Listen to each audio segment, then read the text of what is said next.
নাকৰ ভিতৰত আৰু তোমাৰ মাথাৰ তালুত ঘূৰাই ঘূৰাই থকা নিচিনা লাগিছে। তাৰমানে তুমি কস্মিক এনাৰ্জি ৰিচিভ কৰিবলৈ ৰেডি হৈছা। কস্মিক এনাৰ্জি ক'ৰ পৰা আহে? আকাশৰ পৰা আহে।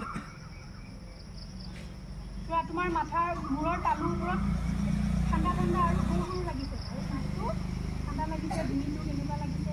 চকুটো বন্ধ কৰা, আইজ close all of you. Close your eyes and feel it. What is happening here in your body?